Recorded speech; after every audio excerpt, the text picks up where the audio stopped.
Bismillahirrahmanirrahim. Assalamualaikum warahmatullahi wabarakatuh. Alhamdulillahirabbil alamin. Wassalatu wassalamu ala asyrofil anbiya'i wal mursalin wa ala alihi wa sahbihi rasulillah ajmain. Rabbi shrah li sadri wa yassir li amri wahlul 'uqdatam min lisani yafqahu qawli. Alhamdulillah, puji syukur kita ucapkan kehadirat Allah Subhanahu wa taala. Allah yang Maha Pengasih lagi Maha Penyayang, yang Maha Ahad, yang Maha Tunggal, yang tidak pernah beranak dan diperanakan. Salawat dan salam kepada Nabiullah Muhammad sallallahu alaihi wasallam. Allahumma shalli ala Muhammad wa ala ali Muhammad. Contoh suri tauladan hidup buat seluruh umat manusia, uswatun hasanah buat kita semua. Saudara sekalian,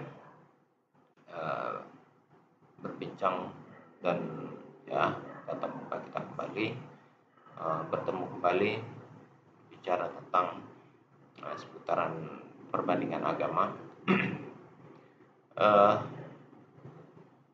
Hal yang sangat menarik, salah satunya yang perlu dibicarakan berkaitan dengan agama saudara kita yang beragama Kristen, yakni istilah kata-kata Kristen itu sendiri. Islam kalau di dalam Al-Quran disebutkan dengan jelas oleh Allah, pengakuan tentang agama yang diridhoi dan diakui oleh Allah di dalam Al-Quran disebutkan dengan jelas dan tegas, inna dina indallahil Islam. Agama yang diakui dan yang diridhoi oleh Allah satu-satunya adalah agama Islam. Dipertegas di dalam ayat lain, wa may yabtaghi ghayral islam dinan fala yuqbal minhu wa huwa fil akhirati minal khasirin. Orang-orang yang mencari, siapapun itu yang mencari agama selain daripada Islam, maka agama itu tertolak baginya. Dan dia termasuk orang-orang yang merugi. Kalimat itu dituangkan oleh Allah dalam surat Ali Imran, gitu ya. Pengakuan tentang agama Islam itu dengan jelas dan tegas adanya langsung dari Allah sebagai zat yang menciptakan langit dan bumi, zat yang memang di dalam umat Islam dialah sosok yang dipertuhankan, disembah, diagungkan dan diibadahi, gitu ya. Sedangkan di dalam agama Kristen, di dalam agama Kristen sendiri, sosok yang dipertuhankan disebut dengan Yesus. Ironinya, Yesus sendiri tidak pernah menyatakan bahwa agama yang disampaikan olehnya itu adalah bernama Kristen. Ya, itu ironinya. Kalau Islam dengan jelas, tegas, dan pengakuan begitu kuat di dalam Al-Quran itu dinyatakan bahwasanya satu-satunya agama yang diridhoi oleh Allah itu hanyalah Islam. Nah, ironinya di dalam Kristen, Yesus tidak pernah menyatakan dia membawa atau menyampaikan, mengajarkan agama Kristen. Maka muncul satu pertanyaan gitu. Yesus sendiri tidak pernah menyampaikan dan tidak pernah menyebutkan agama yang disampaikan olehnya itu adalah Kristen, tetapi muncul nama Kristen itu di kemudian hari, gitu ya. Dan itu menjadi menjadi satu kebanggaan buat saudara-saudara kita yang beragama Kristen. Sementara Yesus sendiri tidak pernah menyatakan dengan jelas dan tegas tentang agama yang diajarkannya itu apa, gitu. Itu tidak ada. Kalau merujuk kepada Al-Quran, nanti jelas kalau di dalam Al-Quran tentu semua nabi membawa ajaran Islam, ya. Bahkan di dalam surat Al-Hajj itu ada ditegaskan ayat 78 itu, bahwasanya dari Ibrahim itu sudah disebutkan Islam itu dari dulu. Ali Imran juga ayat 84. Dinyatakan nabi-nabi itu semua beragama Islam. Namun demikian kita tidak mau mengklaim secara sepihak. Dalam hal ini tentu jangan mentang-mentang kita beragama Islam lalu mengklaim semua nabi beragama Islam tanpa ada bukti. Gitu ya. Nah, kita singkirkan tentang penyebutan agama Islam karena memang itu sudah tidak diragukan lagi, tertuang banyak di dalam Al-Qur'an. Kembali kepada penyebutan Kristen sebagai satu agama, ya. Kristen sebagai satu agama, ironinya itu tidak pernah tersebutkan oleh Yesus sendiri sebagai sosok yang dipertuhankan di dalam agama Kristen itu sendiri. Lalu pertanyaannya, kapan munculnya itu kata-kata Kristen di dalam di dalam keyakinan umat Kristen itu sendiri? Kata-kata Kristen itu sendiri, saudara. Nah, ini baru muncul. Saya sebutkan dulu, terdapat di dalam surat pertama sekali munculnya kata-kata Kristen itu terdapat di dalam Injil di dalam Perjanjian Baru itu, di dalam surat ataupun Kisah Para Rasul ayat 11 pasal 11 ayat 26. Di sana tertulis. Ini pertama sekali kata-kata Kristen itu keluar disampaikan begitu ya. Itu tepatnya di Antioquia. Itu tertuang di dalam Kisah Para Rasul pasal 11 ayat 26. Mereka tinggal bersama-sama dengan jemaat itu 1 tahun lamanya, sambil mengajar banyak orang. Di Antioquia lah murid-murid itu untuk pertama kalinya disebut Kristen. Jadi bukan di Yerusalem, bukan di Israel sana, bukan, tapi di Antioquia. Pertanyaannya, Antioquia ini di mana sih? Kalau kita searching di Google, saudara, Antioquia itu, ya, itu suatu negara yang dekat di daerah Turki, ya, menjelang di daerah mana itu namanya ya? Sebentar. Ya. Antioquia ini berada di daerah selatan sebelah Turkinya.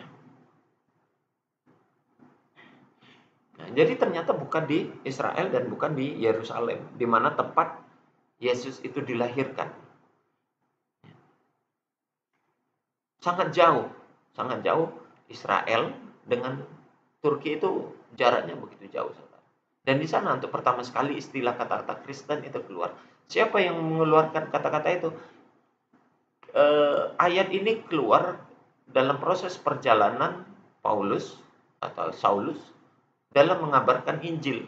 Jadi dia keluar ke Yerusalem ataupun mengabarkan Injil di daerah dekat Turki. Nah, pertama di Antioquia namanya. Disitulah pertama sekali kata-kata Kristen itu dikeluarkan. Dan kalau dari sisi tahun keluarnya, Kisah Para Rasul ini ditulis oleh Lukas. Seperti yang kita ketahui kemarin di dalam video sebelumnya, saya katakan Lukas itu adalah muridnya Paulus, sebetulnya temannya Paulus. Dia belajar Injilnya dari Paulus. Dia seorang ahli medis, bahasanya begitulah, ahli pengobatan, ya, tabib kalau dalam sarafnya itu begitu, seorang tabib, dia seorang ahli medis, ahli pengobatan, dokter mungkin ya. Nah, dan dia dekat dengan Paulus. Dialah yang menulis Kisah Para Rasul ini. Jadi surat Kisah Para Rasul dan Injil Lukas itu ya penulisnya adalah Lukas, gitu ya. Dan sekali lagi dia tidak pernah jumpa dengan Yesus dan dia bukan muridnya Yesus. Jadi Injil Lukas itu, tulisan Lukas itu ditulis berdasarkan pengalaman-pengalamannya sendiri dan berita-berita yang didengar dari orang lain. Jadi bukan dia mendapat ilham dari Roh Kudus, bukan begitu. Jadi berdasarkan pengalaman-pengalaman hidupnya. selama dalam perjalanannya mendampingi Paulus, kemudian mendengar dan ya mendengar cerita-cerita dari orang-orang yang dekat dengan dia, ya. Jadi bukan langsung merupakan firman Tuhan, bukan. Itu yang Injil Lukas itu. Jadi kembali kepada kalimat kata-kata Kristen. Kristen ini, kata-kata Kristen baru muncul sekitar tahun 60-an. Tahun 60-an Masehi, sekitar 60 sampai 63 Masehi, antara sekitar gitu.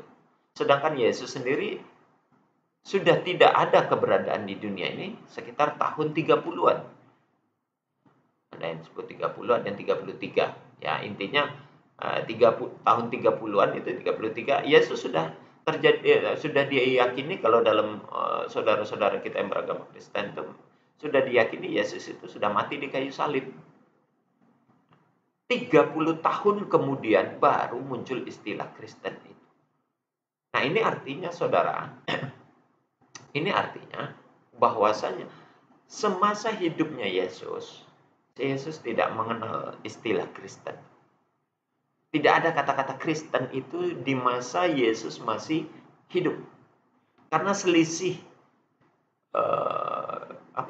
selisih kehidupan, masa hidupnya Yesus itu dengan munculnya istilah Kristen itu selisihnya 30 tahun.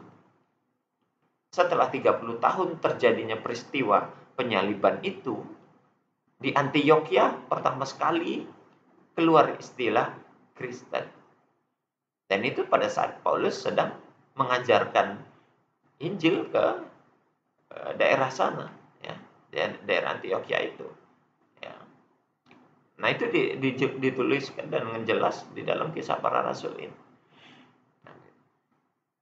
Jadi kalau ditanya sejarahnya kata-kata Kristen itu, ya inilah saat munculnya di Antioquia pertama sekali istilah Kristen itu baru muncul. Itu artinya memang seperti yang saya katakan tadi, Yesus tidak pernah mengenal dan tidak pernah mendengar ada penyebutan kata-kata Kristen di masa dia masih hidup. Nah, ini membuktikan bahwa Yesus tidak mengajarkan agama Kristen. Dia tidak membawa ajaran Kristen. Yang mengajarkan siapa? Ya, siapa lagi? Ini ya Paulus. Dia yang mengenalkan itu. Istilah Kristen itu melalui tulisan Lukas. Ya, 60 tahun jaraknya. Cukup lama itu. 30 tahun jaraknya. Cukup lama. Yesus terakhir berada di dunia ini sekitar tahun 33 Masehi. Nah, kata-kata Kristen ini baru muncul di tahun 60 Masehi. Sekitar tahun 60-an Masehi. Jadi ada selisih 30 tahun baru muncul istilah itu. Nah, jadi kalau begitu getolnya mereka meyakini bahwa si Yesus beragama Kristen, ternyata Yesus sendiri tidak pernah mengenal istilah Kristen di masa hidupnya. Tidak pernah mengenal kata-kata Kristen itu di masa dia atau beliau itu masih hidup. Ya. Di dalam Alkitab itu, sejauh saya membaca Alkitab, ada setidaknya ada 6 kali kata-kata Kristen itu disebutkan. Ada pada 6 tempat, 6 ayat. Nih, saudara nanti boleh baca itu di kisah di Roma pasal 15 ayat 7. Kemudian ada di Korintus pasal 9 ayat 5, ada di 2 Korintus pasal 12 ayat 2, ada di 1 Petrus pasal 4 ayat 16, ada di Kisah Para Rasul ayat 26, pasal 26 ayat 28, dan ada juga di Kisah Para Rasul ayat 11 pasal 11 ayat 26. Nah, ini yang kita bicarakan barusan ini. Ya, yang ayat Kisah Para Rasul pasal 11 ayat 26 inilah muncul pernyataan bahwasanya di Antioquia lah pertama sekali murid-murid itu disebut dengan Kristen. Jadi di masa Yesus tidak dikenal istilah Kristen, itu tidak dikenal. Yesus tidak mengenal ajaran Kristen dan Yesus tidak pernah mengajarkan tentang Kristen. Karena ajaran Kristen itu diajarkan oleh Saulus atau Paulus. Ya. Kalau di dalam Alkitab itu, di dalam Bible itu ditulis, ada yang menulis Paulus, ada yang menulis Saulus, ya, Saulus. Gitu. Ya ini orang yang sama itu. Nah, dia yang memperkenalkan dan dia yang mengajarkan itu. Yesus tidak pernah mengajarkan tentang kekristenan. 30 tahun setelah Yesus tidak ada, baru muncul istilah itu. Baru muncul istilah. Jadi ini saudara yang perlu kita camkan bersama, bahwasanya apa yang Allah katakan di dalam Al-Quran, agama satu-satunya agama yang diterima oleh Allah hanyalah agama Islam. Itu tertuang di dalam Al-Quran, dan itu sudah ada sejak, jangankan semenjak dari Nabi Muhammad, di masa Nabi Ibrahim pun sudah disebutkan itu. Ibrahim itu disebutkan mereka itu membawa ajaran Islam. Ya, nanti saudara silakan dibuka di dalam Al-Quran, ada itu dinyatakan. Dalam surat Al-Hajj ada, di dalam surat Ali Imran juga ada pernyataan yang tegas dan jelas bahwasanya Islam adalah agamanya para nabi. Termasuk Yesus di dalamnya membawa ajaran Islam. Nanti kita buktikan ajaran-ajaran Islam yang terdapat di dalam Alkitab. Ya. Tentang Yesus sholat, Yesus berwudu, Yesus berpuasa, Yesus melaksanakan, ada ajaran ibadah haji, akikah, zakat, itu sebagian sudah saya sampaikan di dalam video-video sebelumnya, dan itu menunjukkan bahwasanya memang para nabi, termasuk Yesus di dalamnya tentu, itu mengajarkan agama Islam. Ya, jadi Muhammad bukan membawa agama Islam, dia hanya penerus ajaran Islam yang sudah dibawa oleh nabi-nabi sebelumnya. Jadi bukan Muhammad yang memulai ajaran Islam itu. Nabi-nabi sebelumnya sudah mengajarkan Islam. Cuma Muhammad SAW meneruskan ajaran itu sebagai nabi akhir zaman. Itu saudara, pembicaraan kita pada hari ini berkaitan dengan istilah kata-kata Kristen yang baru muncul, baru muncul itu sekitar tahun 60-an Masehi. Yesus sekali lagi tidak mengenal istilah Kristen di masa hidupnya. Kata-kata Kristen tidak pernah didengar sekalipun oleh Yesus itu, ya. Ketika dia, sebelum terjadinya peristiwa penyaliban, setelah penyaliban 30 tahun kemudian baru muncul istilah Kristen itu. Dan munculnya pertama sekali di Antioquia. Ya, di Antioquia pada saat Saulus sedang mengajarkan Injil di sana. Nah, yang menulis ini tentang kata-kata Kristen baru muncul di Antioquia adalah Lukas melalui Kisah Para Rasul pasal 11 ayat 26. Demikian saudara, bincang-bincang kita pada hari ini. Semoga bermanfaat sebagai wawasan dan penambahan pengetahuan kita bersama. Terima kasih. Kita tutup dengan kafaratul majelis. Subhanakallahumma wa bihamdika asyhadu an la ilaha illa anta astaghfiruka wa atubu ilaik. Assalamualaikum warahmatullahi wabarakatuh.